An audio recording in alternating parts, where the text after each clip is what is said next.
Greetings, and welcome to Coldcast, a podcast fully dedicated to talking about cold cases. Today, we will be talking about JonBenet Ramsey. We will be going over her victim profile, the day of her murder, and then we'll be going over the theories surrounding it. We begin with her family. She was part of a 4-person family, including herself. These family members included her father, John, her mother, Patsy, and her brother, Burke. That's an older picture. So the family was kind of a popular family, you could say. They were actually millionaires. Her father was a multi-millionaire businessman. Look at all that cash he brought in, right? But he wasn't the only one that brought in cash for the family. Her mother, Patsy, was actually past Miss West Virginia. So that obviously brought in a lot of cash for the family too. But we move on to the legacy that Patsy brought to her daughter, Pageants. According to Bustle Entertainment, JonBenet won the titles of Little Miss Colorado, Colorado State All-Star Kids Cover Girl, and America's Royal Miss. 3 huge titles, all dedicated to Colorado, from just a 6-year-old little girl. That's pretty impressive if I do say so myself. A lot of adults haven't even won that much.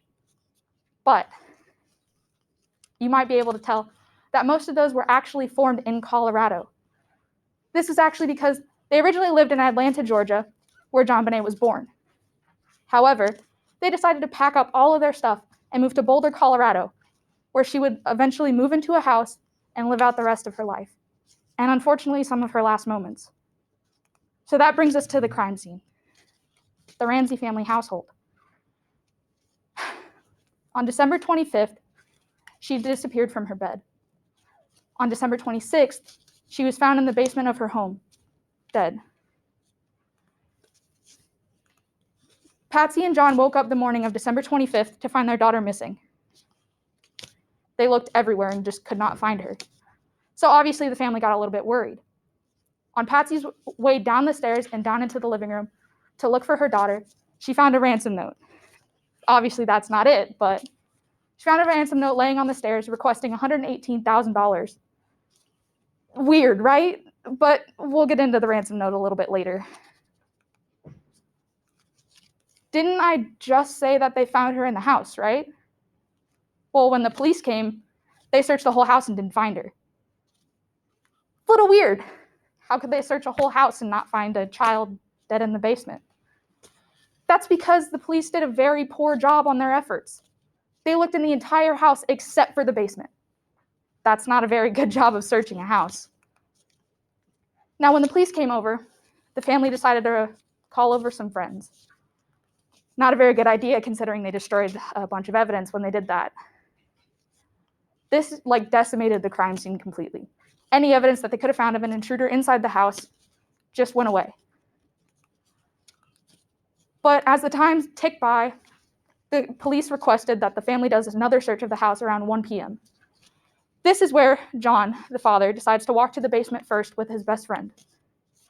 This is where they find JonBenet dead in the basement, in the wine cellar. It's a little weird considering it takes a while to get to the wine cellar from just the main stairs.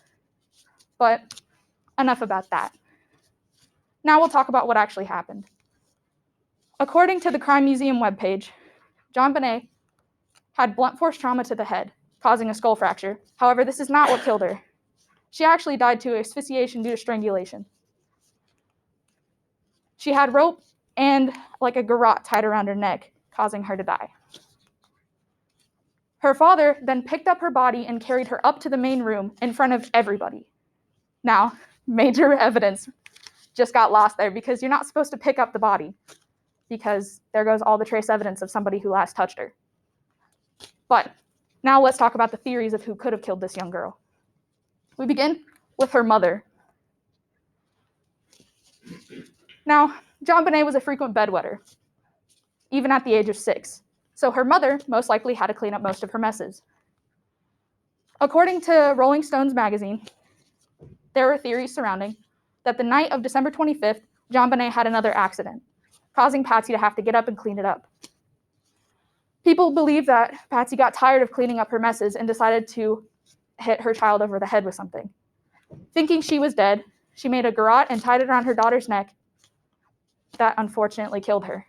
She then formulated a plan, brought her daughter down to the basement, and left her to die. This is the ransom note. Now, you may look at it and be like, wow, that's a long ransom note. Yeah, because 2.5 pages is quite long for a normal ransom note. If you were requesting someone to pay money to you, wouldn't you want to just get straight to the point? Just be like, hey, I want money for your daughter.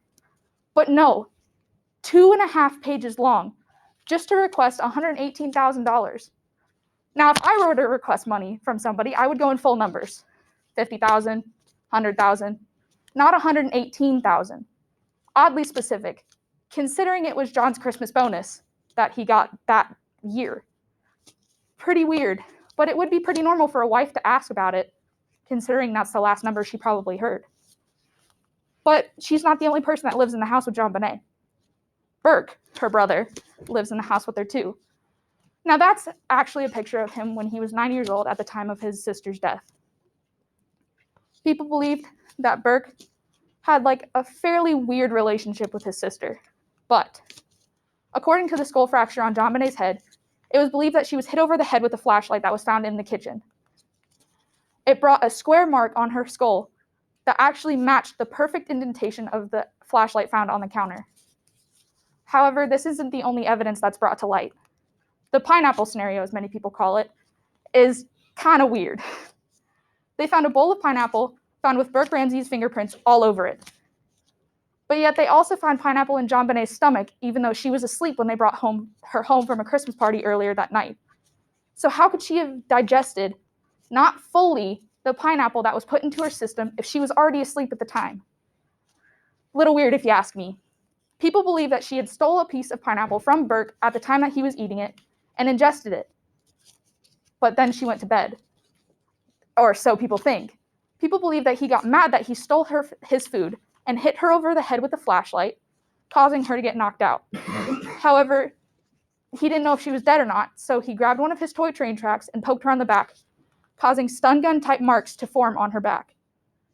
But a stun gun was never brought in. Kind of weird how it perfectly matches. But the family didn't want to lose both of their children at once, so they decided to formulate a plan to cover it up for him. That's where the garrote came into place. They brought her down to the basement and they covered it up, causing them to not lose not only their son and their daughter. But a mystery man is also in the theories. Someone could have possibly came in the house, caused things to be a mess, but that doesn't really show much evidence. So now we begin with the recap. We talked about JonBenet's life before her death, what happened on December 26th, and theories and suspects surrounding the case. All right, thank you for listening to Coldcast. Please join us next week for our theories surrounding the cold case of Villisca axe murders. Thank you and have a good night.